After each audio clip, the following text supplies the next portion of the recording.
करी करो परोपकार, है कि नहीं? भारत भूमि में जिसका जन्म हुआ है सबसे भाग्यवानी है। वो सबसे भाग्यवान है। तो इस भाग्य को ऐसे ही वेस्ट नहीं करना चाहिए। अपना जन्म को सार्थक करके दूसरों का भी जन्म का सार्थक करना पड़ेगा, दूसरों का कल्याण का काम करना पड़ेगा। तो मुझे मुझे आशा है श्रुति ये कार्य को आगे बढ़ाएगा। ओके, तो ठीक है, 28 नवंबर देखते हैं तुम्हारे जन्म तारीख में हमारे प्रभुपाद ने क्या प्रवचन दिए हैं। तो पहले फोटो की तरफ जाएंगे। तो यहाँ पर हम लोग बीच में पीत वस्त्र में, येलो कलर के वस्त्र में हम लोग देख सकते हैं कौन है? नित्यानंद। नहीं, येलो में है चैतन्य महाप्रभु। चैतन्य महाप्रभु। और ब्लू कलर के धोती में कौन है? नित्यानंद प्रभु। और नीचे दोनों का अस्त व्यस्त अवस्था में कौन है? जगाई मधाई। जगाई मैं बधाई। प्रभु मैं हूँ। हाँ, शायद तुम्हारा पनिशमेंट ऐसा ही होगा, उस दिन का बाकी है ना। प्रैक्टिकली देना पड़ेगा शायद ऐसे ही। ओके। तो जगाई माताई ने क्या अपराध किया था नित्यानंद प्रभु का? नित्यानंद प्रभु उन लोगों को जब ज्ञान देने लगे हैं, मतलब उनका उद्धार करने के लिए उनको सिखा रहे थे कुछ बातें कि ऐसा मत करो, भजन करो, भगवान के शरणागत हो जाओ, तुम्हें सब प्रकार के पापों से मुक्त कर देंगे और तुम्हारा कल्याण होगा और तुम्हारा जीवन सार्थक होगा। तो फिर जगाई माताई ने क्या किया? बड़ा आया ज्ञानी, ज्ञान देता है, ज्ञान बांटता है, उठा के दे दिया पत्थर से। तो नित्यानंद प्रभु का यहाँ पर सर में लग गया और खून बहने लगे। तो ये एक भक्त ने देख लिया, तो भक्त दौड़ा दौड़ा के दौड़ दौड़ के गए तूफान स्पीड में और महाप्रभु को ये बात बता दिया। महाप्रभु पल भर में वहां पर प्रकट हो गए, क्षण भर में। तो फिर महाप्रभु ने ये अवस्था देखा, तो महाप्रभु को क्रोध आया, भयंकर क्रोध। तो फिर महाप्रभु ने क्या किया? अपना सुदर्शन चक्र वहां पर प्रकट किया, और जैसे ही प्रकट करने वाले थे तो फिर नित्यानंद प्रभु ने महाप्रभु का चरण पकड़ लिया, उनको पकड़ लिया और बोलने लगे कि आप क्या कर रहे हैं? आप प्रेम अवतार है। आप प्रेम अवतार हैं, आप यहाँ पर प्रेम बांटने के लिए आए हैं, कहाँ पर यहाँ अस्त्र शस्त्र उठा रहे हैं? इस चीज के लिए आप प्रकट नहीं हुए हैं। तो नित्यानंद प्रभु ने, इनके तरफ से मैं आपसे माफी मांगता हूँ, आपका क्रोध कम कर लीजिए प्रभु, और इनका कल्याण कीजिए। तो नित्यानंद प्रभु कौन सा तत्व है? वो है गुरु तत्व। तो गुरु हमें भगवान से ऐसे बचाते हैं, ऐसे संरक्षण, अपराधों से ऐसे संरक्षण हमें करते हैं। संरक्षण मतलब अपराध करने से हमें वो बचाते हैं। और भगवान का कृपा, भगवान का आशीर्वाद प्राप्त करने के लिए हमें योग्य बनाते हैं। और महाप्रभु वो प्रेम पुरुषोत्तम है, वो प्रेम अवतार है, लेकिन ये प्रेम अवतार ने भी उन्होंने सुदर्शन चक्र निकालने में वो एकदम विवश हो गए, मतलब वो तुरंत, उन्होंने सोचा भी नहीं। क्यों नहीं सोचा? क्योंकि ये दोनों ने गुरु के चरणों में अपराध किया। तो इसलिए गुरु के आश्रित होना कितना बड़ा ये महत्वपूर्ण है, ये हम यही लीला से जानते हैं। और गुरु के आश्रित ना होने पर कितना बड़ा संकट आ सकता है, वो भी हम यही लीला से जानते हैं। और गुरु के चरणों में अपराध होने से फिर क्या करते हैं भगवान? सीधा सुदर्शन चक्र निकाल देते हैं, ये भी हम यही से जानते हैं। ठीक है, तो इसलिए गुरु के आश्रित होना बहुत जरूरी है। गुरु के आश्रित तो होना ही भगवान का आश्रित होना है। हम डायरेक्ट कभी भी भगवान का आश्रित नहीं हो सकते, ये बात हमेशा ध्यान में रखिएगा। ठीक है, तो 28 नवंबर प्रवचन की ओर आगे बढ़ते हैं। कृष्ण भक्ति द्वारा भाग्य बदला जा सकता है। श्री कृष्ण कहते हैं, मैं तुम्हारे पापमय जीवन के फलों से तुम्हारी रक्षा करूंगा। इसका अर्थ है, इसका अर्थ भाग्य बदलना हुआ। हमारा भाग्य कैसे बदलेगा? जब हमारा पूर्व जन्म का कर्म फल, जो पाप कर्म होता है, उसका फल हमें अगर भुगतना ही ना पड़े तो हमारा भाग्य बदला या नहीं बदला? बदल जाएगा। क्योंकि इस जीवन में हम जो भी कष्ट हम भोग रहे हैं, वो हमारा पूर्व जन्म का कर्म का फल है और इस जन्म का भी है। हम्म, तो भगवान अगर यही हमारा नष्ट कर देंगे और इससे ही हमें रक्षा करेंगे तो हमारा भाग्य तुरंत बदल जाएगा। जब आप श्री कृष्ण की शरण में जाते हैं तो वे तुम्हारे समस्त पाप कार्यों और उनके फलों को नष्ट करने का जिम्मा ले लेते हैं। श्री कृष्ण की शरण लो और तुम्हारा भाग्य बदल जाएगा। दिल्ली 28 नवंबर 1975। हरि बोल। श्रील प्रभुपाद प्रवचन की। जय। तो मैं हमेशा बोलता हूँ ना, इस संसार में दो प्रकार के गुरु हैं, जो आपका भाग्य बदल सकता है। एक होता है नींबू मिर्ची वाला गुरु। शनिवार के दिन 2 नींबू ले लो, काला धागा ले लो, अपने सिर के 7 बार घुमाओ, पीपल के पेड़ में जाओ, वहां पर छोड़ दो, तुम्हारा भाग्य बदल जाएगा। हम्म, बहुत सारे लोग हैं यहाँ पर, हम लोगों ने किया होगा, मैंने भी किया है आज से 10-12 साल पहले, बहुत किया है।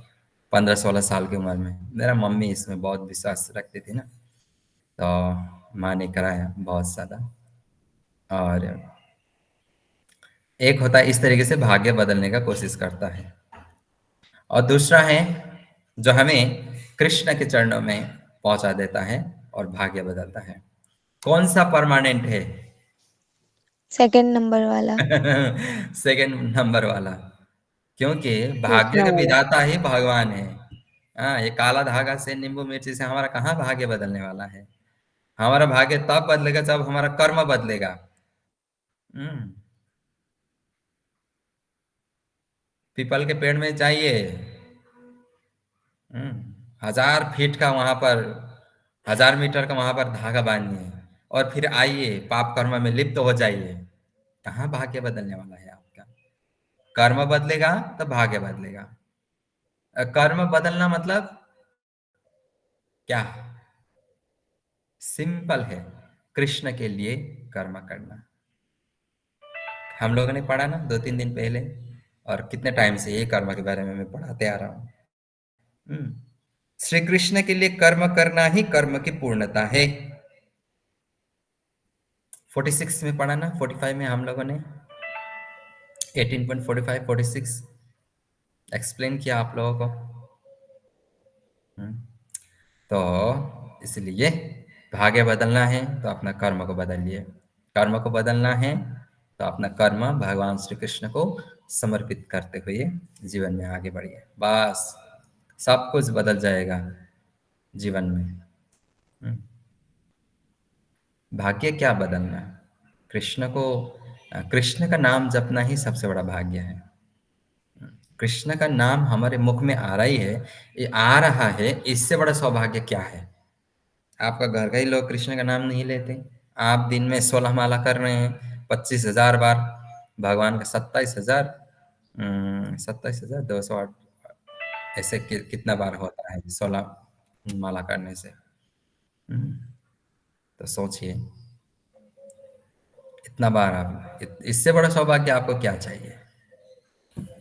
तो ठीक है, आगे बढ़ते हैं। इसलिए इस सौभाग्य भाग्य को और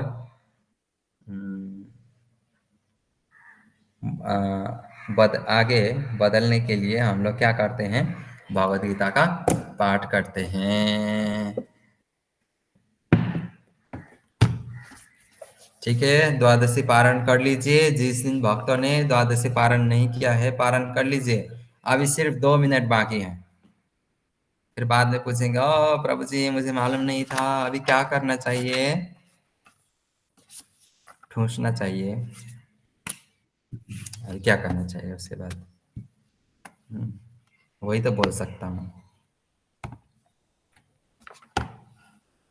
तो ठीक है, कल हम लोगों ने अध्याय 18 चैप्टर 18 वर्ष नंबर 51, 52, 53, 51, 52, 53 हम लोगों ने पाठ किया। वहां तक हम लोगों ने पाठ किया। तो सही भक्त लोग अपना अपना भगवद गीता निकालिए। तो कल हम लोगों ने क्या पढ़ा था? थोड़ा सा रिवीजन करते हैं। तो क्या पढ़ा था, क्या क्या टॉपिक्स आया था कल? कौन बताएंगे? क्या क्या, कुछ कुछ तो याद होगा, कुछ तो मैंने बोला होगा, कुछ तो आपने सुना होगा। ओके, अभय बाबू बोलिए। हरे कृष्णा प्रभु जी। कल प्रभु हमने ये पढ़ा था।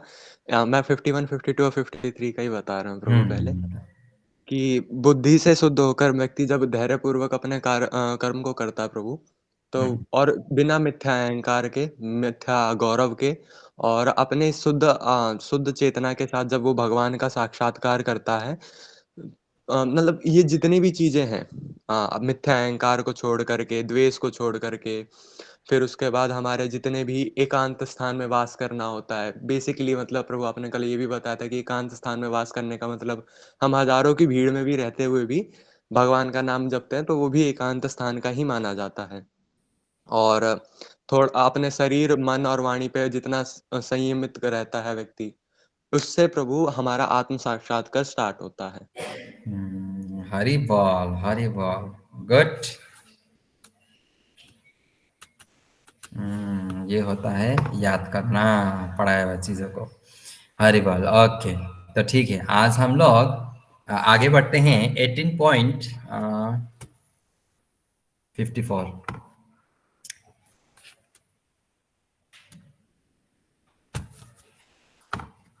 ठीक है, श्रीमद् भगवद गीता यथारूप, अध्याय 18, उपसंहार संन्यास की सिद्धि, श्लोक नंबर 54। ब्रह्मभूत प्रसन्नात्मा न शोचति न कांक्षति समः सर्वेषु भूतेषु मद्भक्तिं लभते पराम। तो इस प्रकार जो दिव्य पद पर स्थित है वह तुरंत पर ब्रह्म का अनुभव करता है और पूर्णतया प्रसन्न हो जाता है। दिव्य पद पर स्थित है, इसका अर्थ क्या है यहाँ पर? हम्म, और फिर वह तुरंत परब्रह्म को अनुभव करता है। परब्रह्म कौन है? परब्रह्म, परम धाम, पवित्रम परमम भवान। अर्जुन बोलते हैं ना, किसको बोलते हैं? कृष्ण को बोलते हैं। आप ही परम ब्रह्म हो, आप ही परम धाम हो, और आप ही सबको पवित्र करने वाले हो। और आप ही परमात्मा हो, आप ही परम पुरुष हो। अर्जुन घोषणा करता है जब भगवान का रूप देखते हैं, भगवान का वाणी सुनते हैं, हाँ, भगवान का दिव्य रूप का दर्शन करते हैं, तो अर्जुन प्रमाण देते हैं। तो यहाँ पर परब्रह्म कौन है? भगवान स्वयं। और दिव्य पद पर स्थित होना मतलब भगवान की सेवा में नियुक्त होना। जो भगवान का सेवा करता है वही व्यक्ति भगवान का अनुभव कर सकता है। भगवान का सेवा अर्थात प्रीति, प्रेम पूर्वक सेवा करना, वही भगवान का अनुभव कर सकता है कि नहीं? तो ये हमें ये चीज समझना पड़ेगा। वह ना तो कभी शोक करता है, ना किसी वस्तु की कामना करता है। अभी जो भगवान से इस तरीके से जुड़ा हुआ है, भगवान से पूर्ण रूप से समर्पित है, पूर्ण रूप से प्रेम करता है हृदय से, तन मन धन से, सब कुछ से, तो उसको किस चीज की आवश्यकता है? सब कुछ तो मिल गया, भगवान तो सब कुछ तो है। हम्म, भगवान मिलने के बाद हमें और क्या क्या चाहिए? कुछ नहीं चाहिए। जब एक अनाथ बच्चा को माता पिता मिल जाए, उसको कुछ चाहिए? कुछ नहीं चाहिए, कुछ नहीं। जब एक बच्चा का माता पिता खो जाता है कहीं भीड़ में, तो वो बच्चा किस तरीके से अपने माता पिता के लिए रोता है।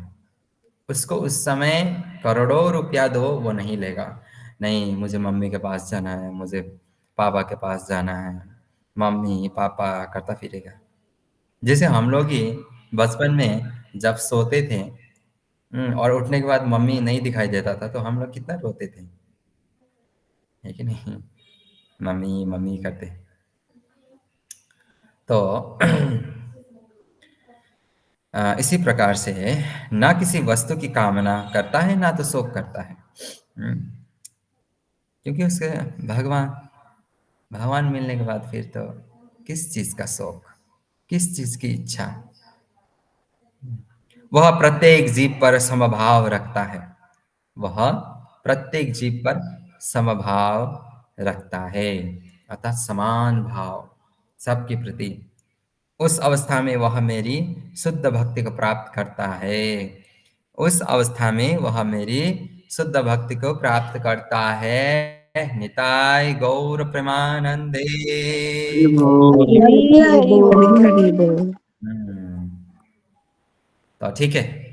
कल मैंने बोला था आप लोगों को कि कॉपी और पेन या पेंसिल आप लोग रेडी रखिए। तो परसों रेडी? बोला प्रभु। परसों, अच्छा परसों बोला था। ओके, तो रेडी हैं? रेडी है प्रभु। ओके, तो थैंक यू प्रश्न वेरी मच। लिखिए। तो प्रश्न लिखिए, प्रश्न लिखिए कि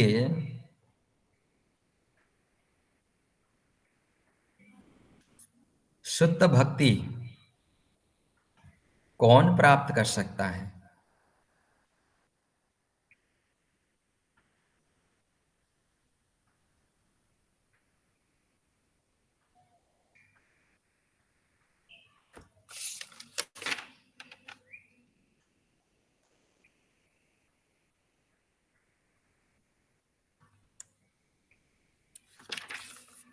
शुद्ध भक्ति, भगवान का शुद्ध भक्ति कौन प्राप्त कर सकता है? तो इसका आंसर कहाँ मिलेगा हमें? 18.54। 18.54।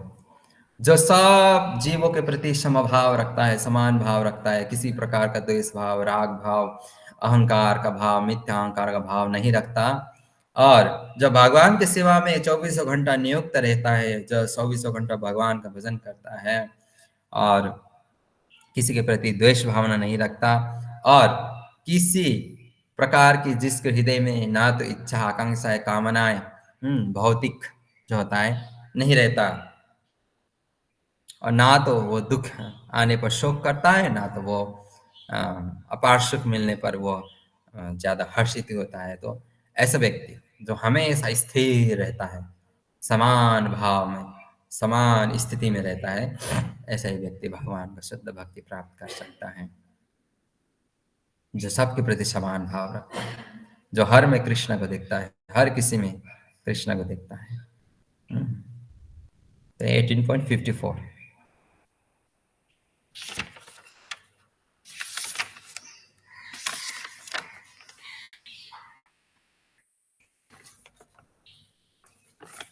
ओके, तो आगे बढ़ते हैं। 18.55, 55 किन का है बंधु? ओके, रौनक प्रभु जी। हरे कृष्णा, सभी को मेरा प्रणाम। श्रीमद् भगवद गीता यथारूप अध्याय 18 उपसंहार संन्यास की सिद्धि श्लोक नंबर 55। भक्त्या माम अभिजनति यवन यश्चस्मि तत्वतः ततो माम तत्वतो ज्ञात्वा विशते तत् अनंतरम। अनुवाद: केवल भक्ति से मुझ भगवान को यथारूप में जाना जा सकता है। जब मनुष्य ऐसी भक्ति में मेरे पूर्ण भावनामृत में होता है, तो वो वैकुंठ जगत में प्रवेश कर सकता है। हरे कृष्णा। हरि बोल, हरि बोल। बहुत ही इंपॉर्टेंट श्लोक है, इसको टिक मार्क करिए 54 55 दोनों को। अभी दूसरा प्रश्न लिखिए।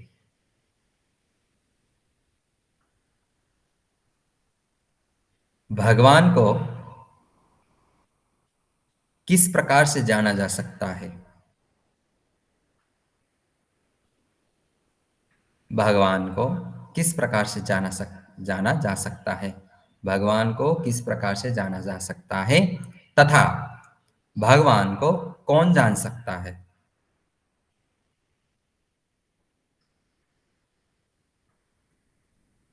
प्रश्न है, भगवान को किस प्रकार से जाना जा सकता है तथा भगवान को कौन जान सकता है?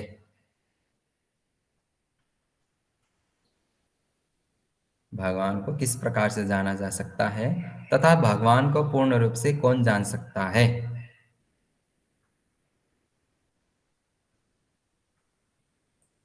तो उत्तर है 18.55। भगवान को केवल शुद्ध भक्ति के द्वारा जाना जा सकता है, और जो शुद्ध भक्ति करने वाला शुद्ध भक्त ही भगवान को जान सकता है पूर्ण रूप से। ओके, शुद्ध भक्ति मतलब प्रेमा भक्ति, निस्वार्थ प्रेम। ओके, 18.55। ओके, तो आगे बढ़ते हैं। 18.56। 56 किनका है? 56। हरे कृष्ण प्रभु प्रणाम। आपकी, हरे कृष्णा। श्रीमद् भगवद गीता यथारूप अध्याय 18 उपन्यास संन्यास की सीधी श्लोक संख्या 56। सर्व कर्माणि अपि सदा कुर्वाणो मत व्यापश्रय मत प्रसादात अपनिति शाश्वतम पदम अव्यम। अनुवाद। मेरे शुद्ध भक्त मेरे संरक्षण में समस्त प्रकार के कार्यों में संलग्न रहकर भी मेरी कृपा से नित्य तथा अविनाशी धाम को प्राप्त होता है। हरे कृष्णा। हरे कृष्णा। ओके,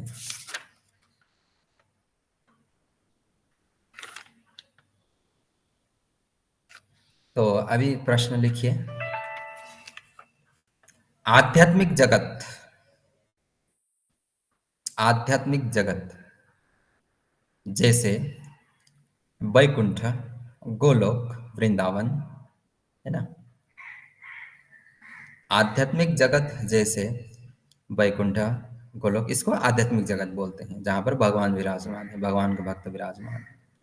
तो आध्यात्मिक जगत जैसे वैकुंठ, गोलोक को, गोलोक में कौन प्रवेश कर सकता है, या कैसा व्यक्ति प्रवेश कर सकता है? आपको जो अच्छा लगे वही लिखिए, जो समझना है, बस समझना है। आध्यात्मिक जगत जैसे वैकुंठ, गोलोक को कौन प्रवेश कर सकता है, या कैसा व्यक्ति प्रवेश कर सकता है?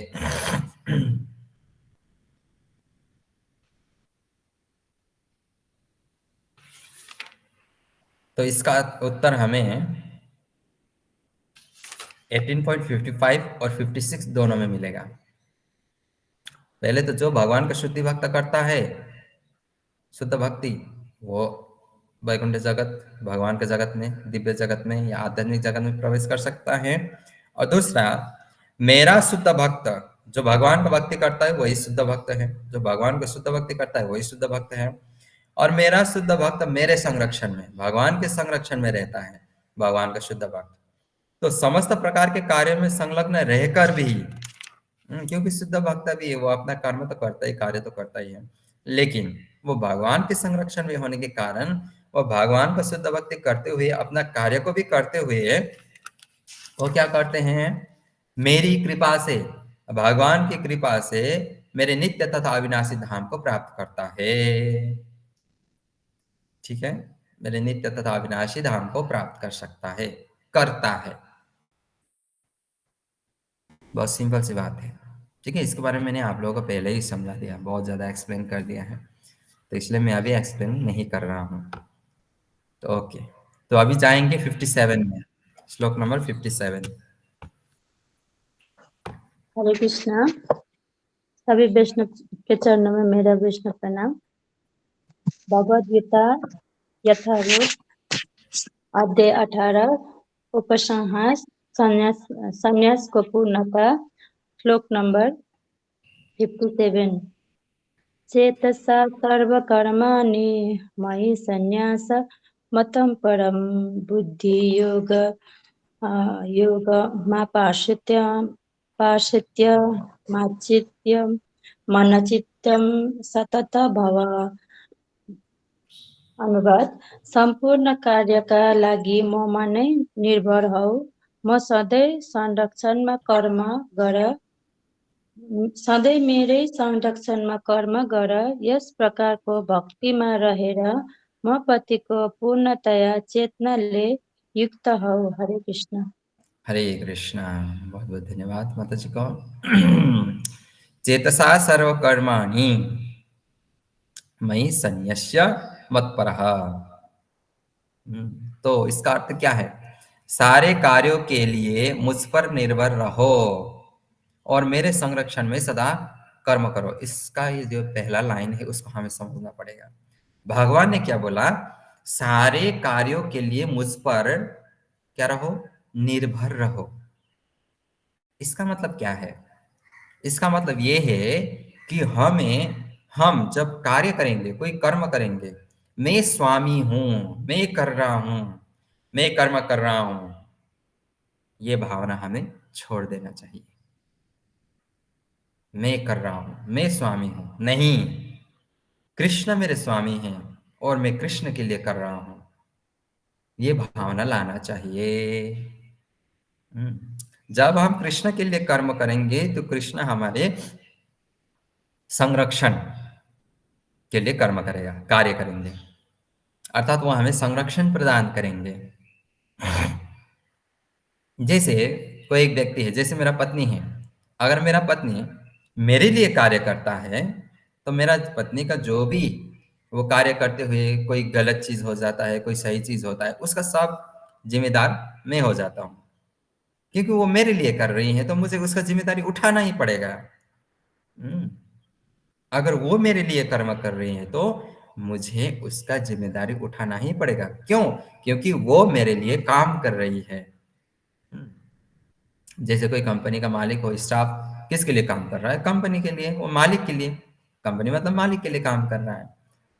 तो अगर उसका कुछ हो जाता है, गड़बड़ी हो जाता है, प्रॉफिट हो जाता है तो अच्छी बात है, लॉस हो जाता है तो उसका प्रॉफिट लॉस दोनों का जिम्मेदारी उस मालिक का होता है। तो यदि आप अपने आप को स्वामी मानकर कर्म करेंगे तो आप पाप कर्म, पुण्य कर्म, जो कुछ भी है वो आपको किस तरीके से भोगना पड़ेगा वो आप ही में निर्भर करेगा। कृष्णा वो जिम्मेदारी नहीं लेंगे। यदि जैसे ही हम कृष्ण के लिए कार्य करना शुरू करेंगे, कर्म करना शुरू करेंगे, तो फिर कृष्णा हमारी जिम्मेदारी लेगा। अवश्य ये तो बहुत प्रैक्टिकल बात है, सिंपल सी बात है। कोई आपके लिए काम करेगा तो आपको जिम्मेदारी लेना पड़ेगा, क्योंकि वो आपके लिए काम कर रहा है। सिंपल सी बात है। कृष्ण भी ऐसे ही करते हैं, क्योंकि कृष्ण ने ये नियम बनाया है। ठीक है, ऐसी भक्ति में मेरे प्रति पूर्णतया सचेत रहो। भगवान ने क्या बोला? सचेत रहो। मतलब अपराध से बचो, पाप कर्म से बचो। अभी जो भगवान के लिए कार्य करता है वो तो कहाँ से पाप कर्म करेगा? करेगा ही नहीं। जैसे एक पत्नी अगर पति के लिए काम करता है तो वो सचेत रहती है, मेरे कारण मेरे पति को किसी प्रकार का दुख कष्ट ना हो, हानि नुकसानी ना हो, उनको किसी प्रकार का प्रॉब्लम ना आए। तो जब हम लोग भी भगवान के लिए कार्य करते हैं तो हम लोग ऑटोमेटिक सचेत हो जाते हैं, कि किसी प्रकार का मेरे द्वारा पाप कर्म ना हो, ना बने। तो ऐसा होता है। ठीक है कि नहीं? जैसे एक माँ है, एक बच्चा है, छोटा सा बालक है, उनको खिलाती है। जब गरम गरम खाना होता है तो वो पहले फू फू करके, वो थोड़ा ठंडा करके, एकदम थोड़ा सा ठंडा करके उसको खिलाती है। क्यों? अभी वो क्या करे? अपने बच्चों के लिए कर्म कर रही है, कर्म कर रही है, कार्य कर रही है। क्या कार्य? खिलाने का कार्य।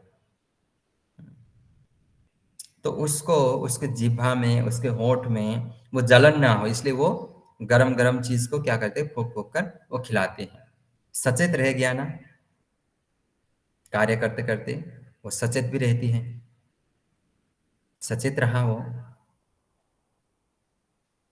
क्यों सचेत रहा? कि उस जलन ना हो, उस बच्चे को, मेरा बच्चे को जलन ना हो, सचेत रहती है। उसी प्रकार से जब हम भी भगवान के लिए कार्य करते हैं तो हम लोग भी इसी प्रकार से सचेत रहना पड़ेगा, और सचेत रहते भी है। सिंपल सी बात है। ओके, समझ में आया सही भक्तों को? हरि बोल। हरि बोल। हरि बोल। ओके, तो अभी हम लोग आगे बढ़ेंगे। श्लोक नंबर 58, 18.58, 58 किनका है? 58 श्रुति। हरे कृष्णा। श्रीमद् भगवद गीता यथारूप अध्याय 18 उपसंहार संन्यास की सिद्धि, श्लोक संख्या 58। मच्चितः सर्वदुर्गानि मत्प्रसादात् तरिष्यसि अथ चेत्त्वमहङ्क्रान्त श्रोष्यसि विंडशक्ष्यसि। अनुवाद: यदि तुम मुझसे भावना भावित होगे तो मेरी कृपा से तुम बद्ध जीवन के सारे अवरोधों को लांघ जाओगे, लेकिन यदि तुम मिथ्या अहंकारवश ऐसी चेतना में कर्म नहीं करोगे और मेरी बात नहीं सुनोगे तो तुम विनष्ट हो जाओगे। हरे कृष्णा। यदि हरे तिमीले कृष्ण। मेरो चेतनामा अरे कृष्ण चेतनामा आउँदछौ भने ठीक है, तो श्लोक नंबर 58 अभी ध्यान पूर्वक सुनिए। यदि तुम मुझसे भावना भावित होगे तो मेरी कृपा से तुम बद्ध जीवन के सारे अवरोधों को लांघ जाओगे, लेकिन यदि तुम मिथ्यांकरवश ऐसी चेतना में कर्म नहीं करोगे और मेरी बात नहीं सुनोगे तो तुम विनष्ट हो जाओगे। है ना, विनष्ट ही हो जाएंगे, अवश्य ही होंगे। भगवान की बात तो सुनना पड़ेगा। कोई आपका कल्याण का कार्य कल्याण के लिए आपको अर्थोपदेश दे रहे हैं, आप उसका बात नहीं मानेंगे तो विनष्ट ही होंगे। जैसे आप रास्ते में जा रहे हैं, गाड़ी स्पीड है, रास्ते में जा रहे हैं, सामने एक व्यक्ति ने बोला आगे मत बढ़ो, आगे मत बढ़ो, आगे बहुत बड़ा खाई है, गड्ढा है, गिर जाओगे।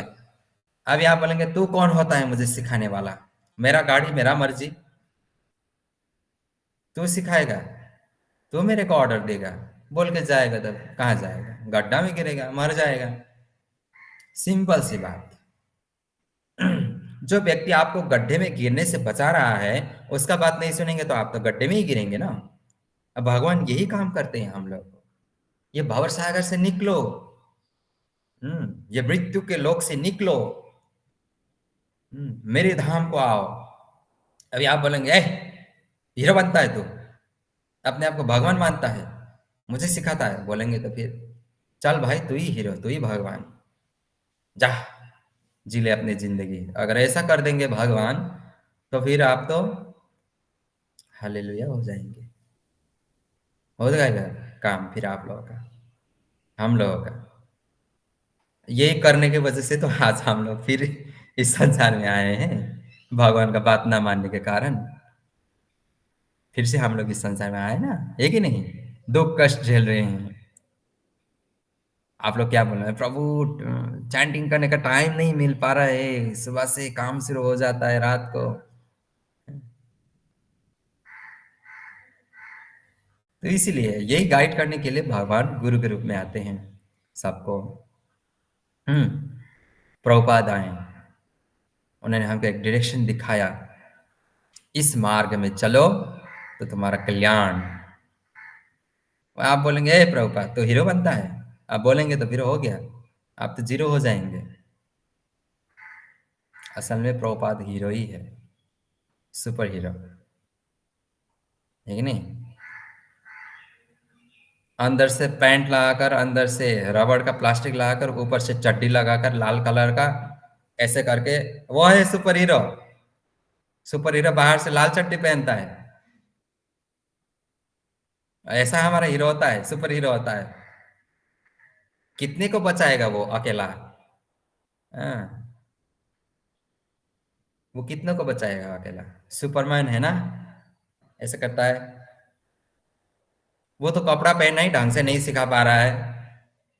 अब मैं ट्राउजर पहनूंगा और बाहर से चड्डी पहनूंगा तो आप लोग मेरे पे वाह ये आ गया सुपरमैन ऐसे करेंगे, थपड़ी मारेंगे या हंसेंगे, प्रभु क्या कर रहे हैं, लाल चड्डी पहन के बाहर से आ गया।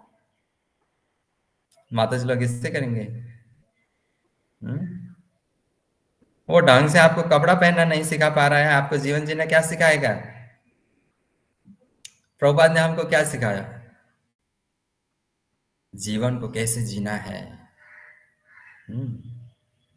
दूसरों पे निर्भर मत रहो, कृष्ण पे निर्भर रहो, तुम्हारा कल्याण होगा। गुरु का आश्रित रहो, तुम्हारा कल्याण होगा। गुरु से शिक्षा लो, दीक्षा लो, तुम्हारा कल्याण होगा। वो अकेला एक सुपरमैन कितना को बचाता फिरेगा? इतना 8 बिलियन इंसान है, एक इंसान कहाँ कहाँ जाएगा? इससे अच्छा है कि हम खुद को खुद से बचाएं, हम आत्मा रक्षा खुद कर पाए। ये ना, ये प्रभुपाद ने हमको सिखाया तुम कैसे अपने आप का रक्षा कर सकते हो। वो एकमात्र परम पुरुष, पर ब्रह्म, भगवान कृष्ण, उनके शरण में जाओ, तुम्हारा कल्याण हो जाएगा, तुम्हारा रक्षा होगा। भगवान ने भी तो ये बोला, मेरा बात मानोगे तुम्हारा कल्याण होगा, मेरा बात नहीं मानोगे तो तुम्हारा विनष्ट हो जाएगा। अब यहाँ पर लोग सोचेंगे भगवान कैसे बात बोल रहे हैं, उनका बात मानेंगे तो अच्छा, उनका बात नहीं मानेंगे तो बुरा। लोग फिर यहाँ पर भी प्रश्न करते हैं बहुत सारे। यूट्यूब में मैं देखता हूँ, अरे भाई कैसे नहीं करेंगे, अब भगवान बोल रहा है कि आगे गड्ढा है गिर जाओगे, अब वो बात तो मानना पड़ेगा ना। अब वो बात नहीं मानेंगे तो गिर जाएंगे। अब भगवान ने तो सीधा ये बात तो बोला, आगे गड्ढा है गिर जाओगे, मत जाओ। और यही इसी से तो पता चलता है कि अगर भगवान का बात मानेंगे तो हम लोग गड्ढा में नहीं गिरेंगे, भगवान की बात नहीं मानेंगे तो गिर जाएंगे, मर जाएंगे। और सिंपल सी बात है, भगवान यही बता रहे हैं। मैं तो अच्छी बात बोल रहा हूँ तुमको, तुम्हारा रक्षा करने की बात बोल रहा हूँ, तुम्हारे कल्याण की बात बोल रहा हूँ, नहीं मानोगे तो तुम विनष्ट हो जाओगे, सिंपल सी बात है। हम्म, तो हमें ये थोड़ा समझना पड़ेगा। इसलिए भगवान के साथ हमारा घनिष्ठ संबंध होना चाहिए, ठीक है। तो अम, अभी हम लोग थोड़ा आगे बढ़ते हैं, श्लोक नंबर 59, मुझे लगता है आज का अंतिम श्लोक होगा ये, नेक्स्ट 60 तक जाते हैं। ओके 59, अभय बाबू। हरे कृष्ण प्रभु जी। आप सभी वैष्णवों के चरणों में मेरा वैष्णव प्रणाम। वांशा कल्पतरुभ्यश्च कृपा सिंधुभ्य एव च पतितानां पावनेभ्यो वैष्णवेभ्यो नमो नमः। अध्याय 18 उपसंहार संन्यास की सिद्धि। श्लोक संख्या 59। यत् अहंकारम् आश्रित्य नायोत्स्य इति मन्यसे मिथ्या एष व्यवसाय ते प्रकृति त्वां नियोक्ष्यति। अनुवाद: यदि तुम मेरे निर्देश अनुसार कर्म नहीं करते और युद्ध में प्रवृत्त नहीं होते हो तो तुम कुमार्ग पर जाओगे, तुम्हें अपना स्वभाववश युद्ध में लगना होगा। हरे कृष्ण। हरे कृष्णा। ओके, यहाँ पर 3 चीजें हैं हमें बहुत ध्यान में रखना पड़ेगा। भगवान ने पहले बोला मेरे निर्देश अनुसार कर्म नहीं करते, दूसरा बोला युद्ध में प्रवृत्त नहीं होते, और तीसरा बोला भगवान ने अपने स्वभाववश युद्ध में नहीं लगोगे। यहाँ लगना ही होगा। यहाँ पर ये 3 चीजें हमें समझना पड़ेगा। पहले भगवान ने अपने निर्देश अनुसार कर्म करने के लिए बोला। निर्देश अनुसार कर्म करने के लिए बोला है भगवान। ये सिंपल से एक एग्जाम्पल आप लोग ले सकते हैं। आप हम लोग कहीं ना कहीं काम करते हैं या कहीं ना कहीं पढ़ते हैं, जैसे स्कूल जाते हैं पढ़ने के लिए, तो वहां पर स्कूल का एक नियम होता है। वो नियम अनुसार हम लोग अपने डिसिप्लिन को मेंटेन नहीं करेंगे तो फिर क्या होगा, पनिशमेंट मिलेगा। या कंपनी में जाते हैं, उसके निर्देश अनुसार काम नहीं करेंगे तो सब कुछ गड़बड़ हो जाएगा। एक नियम होता है हर एक चीज का, गड़बड़ हो जाता है नियम पालन नहीं करेंगे। तो भगवान ने कर्म, कौन सा कर्म करना चाहिए तुमको, भगवान ने बोल दिया है, उसके अनुसार नहीं करेंगे तो फिर गड़बड़ हो जाएगा, हमें दंड मिलेगा, फिर से आना पड़ेगा इस संसार में। कुकर शुकर के रूप में आना पड़ेगा, मल का कीड़ा के रूप में आकर मल खाना पड़ेगा। अभी आप थोड़ा सा गंदगी आपके शरीर में लग जाए, आप तुरंत जाके नहा लेंगे या हाथ धो लेंगे या पैर धो लेंगे, उस भाग को धो लेंगे या कपड़ा चेंज कर लेंगे, और मल का कीड़ा जब आप बन के आएंगे तो मल ही खाएंगे और मल में ही जन्म लेंगे और मल में ही जीवन बिताएंगे और मल में ही मर जाएंगे। ये कैसे होगा, जब भगवान के निर्देश अनुसार आप कर्म नहीं करेंगे। हम लोग पहले ये जन्म ले चुके हैं, मल का कीड़ा के रूप में भी हम लोग जन्म ले चुके हैं, इसलिए अभी ये दिमाग का जो कीड़ा है ना अभी तक निकला नहीं है। तो दूसरा है युद्ध में प्रवृत्त, अर्थात अर्जुन को युद्ध करना ही पड़ेगा। क्यों? क्योंकि भगवान ने बोला तुम युद्ध करो। भगवान वहां पर युद्ध करने का मतलब बोल रहा है मारो उसको। हम लोग सोच सकते हैं कि अरे भगवान किसी सबको समभाव रखने के लिए भी बोलता है, भगवान फिर मारने के लिए भी बोलता है। यहाँ पर भगवान अर्जुन को बोल रहा है, ये भीष्म, ये द्रोण, ये शकुनी, ये दुर्योधन, जो कुछ है, तुम्हें मारना ही पड़ेगा। भगवान भीष्म द्रोण को मारने की बात नहीं कर रहे हैं, भगवान उनके दुष्प्रवृत्ति दुष्कर्म को मारने के लिए बात कर रहे हैं। क्योंकि अगर उनको नहीं मारा जाएगा, अगर सोचिए अगर दुर्योधन लोगों को नहीं मारा होता तो आज ये संसार कुछ अलग ही दिखता, कुछ अलग ही कहानी होता। सोचिए अगर कौरव 100, बाप रे 100 पुत्र हैं वहां पर, उसमें शकुनी है। सोचे तो अगर उसने उस टाइम पे अगर वो सम्राट होता, वो उस समय का चक्रवर्ती सम्राट होता, तो सोचिए ये पृथ्वी का उस समय का हालत कैसा होता। कोई स्त्री वहां पर उस समय सेफ नहीं होता, कोई कोई कोई स्त्री छोड़िए कोई भी नहीं। क्योंकि कैसा था वो लोग, शकुनी कैसा था हम लोग जानते ही हैं। तो भगवान ने उसको मारने के लिए बोला, अर्थात उसके दुष्प्रवृत्ति दुष्कर्म अधर्म को मारने के लिए भगवान ने बोला, खत्म करने के लिए बोला अधर्म। तो फिर अंतिम में भगवान ने बोला कि भगवान ने क्या बोला पहले, इससे पहले कि तुम अगर युद्ध नहीं करोगे तो तुम कुमार्ग में जाओगे, कुमार्ग में जाओगे। अवश्य जाएगा ही, अगर वो नहीं मारेगा तो वो मार देगा अर्जुन को, अवश्य। अर्जुन छोड़ देगा इसका मतलब ये नहीं है कि वो एकदम रहम दिल है और वो लोग भी अर्जुन को छोड़ देंगे, वो तो मार देगा अर्जुन को, या तो मार देगा या तो काल कोठरी में डाल देगा, जेल में डाल देगा और गुलाम बनाएगा। अर्थात कुमार्ग यही है, ये कार्य करना ही, युद्ध ना करना ही अर्जुन कुमार्ग में जाना है, और युद्ध करना ही सतमार्ग में जाना है। क्यों? क्योंकि भगवान ने आदेश दिया, भगवान बोल रहे हैं मारो तो मारना ही पड़ेगा। भगवान बोल रहे हैं अर्जुन को युद्ध करो तो युद्ध करना ही पड़ेगा, युद्ध करना उसका धर्म है। क्यों? क्योंकि अंतिम में भगवान ने क्या बोला, तुम अपने स्वभाव बस युद्ध में लगना होगा। स्वभाव बस, हम लोगों ने पढ़ा ना स्वभाव के बारे में, ब्राह्मण क्षत्रिय वैश्य शूद्र का स्वभाव कैसा होता है। क्षत्रिय में कौन सा स्वभाव होता है, वीरता का स्वभाव, निडरता का स्वभाव, अभय होता है वो, निर्भय होता है वो, वीरता। तो इसीलिए अर्जुन क्षत्रिय है, उसको भगवान ने क्या बोला, अपने स्वभाव बस युद्ध करो। मतलब अर्जुन क्षत्रिय, क्षत्रिय में कौन सा स्वभाव होता है, कौन सा गुण, वीरता का, निर्भयता का, संकल्प और संकल्प का, बहुत सारे हैं। तो इसलिए अर्जुन को बोला युद्ध करो, करना ही पड़ेगा, क्योंकि उसका काम है रक्षा करना, क्षत्रिय का काम है क्षति होने से रक्षा करना, इसलिए वो क्षत्रिय है।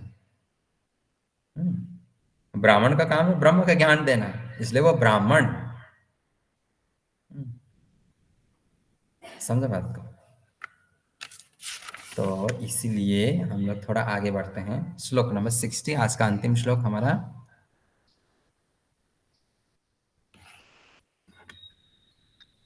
हरे कृष्णा, सभी को मेरा प्रणाम। श्रीमद् भगवत गीता यथारूप अध्याय 18 उपसंहार संन्यास की सिद्धि, श्लोक नंबर 60। स्वभावजेन कौन्तेय निबद्धः स्वेन कर्मणा कर्तुं निच्छसि यन्मोहात् करिष्यासि अवशोपितात्। अनुवाद, इस समय तुम मोहवश मेरे निर्देश अनुसार कर्म करने से मना कर रहे हो, लेकिन हे कुंती पुत्र, तुम अपने ही स्वभाव से उत्पन्न कर्म द्वारा बद्ध होकर वही सब करोगे। हरे कृष्णा। हरे कृष्ण। ओके। इस समय तुम मोहवश मेरे निर्देश अनुसार कर्म करने से मना कर रहे हो। भगवान क्या बोल रहे हैं अर्जुन को, इस समय तुम मोहवश, स्वभाववश नहीं, मोहवश। मोह क्या था अर्जुन का, कि वो मेरा सगा संबंधी है, वो मेरा मित्र है, प्रभु वो मेरा गुरु है, वो मेरे पितामह है। ठीक है, ये मोह के कारण भगवान के निर्देश अनुसार वो कर्म करने के लिए मना कर रहे हैं। लेकिन हे कुंती पुत्र, तुम अपने ही स्वभाव से उत्पन्न कर्म द्वारा बाध्य होकर वही सब करोगे। कितना सरल बात है, भगवान ने बोल दिया। मोहवश वो युद्ध करना नहीं चाहता, मैं अपने लोगों को कैसे मारूं? तो भगवान ने समझाया था ना कि तुम जिसको मार रहे हो वो कभी मरेगा नहीं, जिसको तुम मारने वाले हो या भविष्य में मारोगे वो कभी मरेगा नहीं, क्योंकि ये शरीर तो नश्वर हो रहा है। एक दिन तुम नहीं मारोगे तो कोई ना कोई मार देगा, या तुम नहीं मारोगे कोई ना कोई नहीं मारेगा, तो फिर समय काल आकर उसको मार देगा। काल तो आएगा, सबका एक दिन खत्म होगा, अपने आप से मर जाएगा। लेकिन उसमें विराजमान जो परम सत्य, उसमें विराजमान जो एकमात्र परम सत्य है, वो कभी मरेगा नहीं, अविनाशी। वह अविनाशी है। 2.17 में हम लोगों ने पढ़ा ना, अविनाशी तो तद्विद्धि येन सर्वमिदं ततम्। वो कभी विनाश नहीं होता, उसको कभी नहीं मारा जा सकता है कि नहीं? आत्मा को कभी मारा जा सकता है? कहीं मारा जा नहीं। सकता है?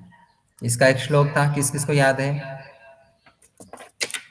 नैनं छिन्दन्ति शस्त्राणि। बोलो श्रुति, बोलो, याद है तो बोलो। ओके, ममता माता जी याद है तो बोलिए। नैनं छन्दन्ति शस्त्राणि नैनं दहति पावक न चैनं क्लेदयन्तार्को।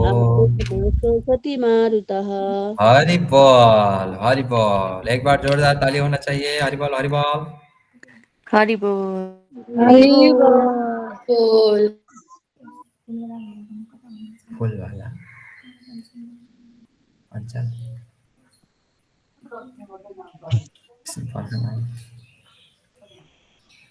ओके, बहुत बहुत धन्यवाद माता जी को। ठीक है, तो अभी यहाँ से इतना श्लोक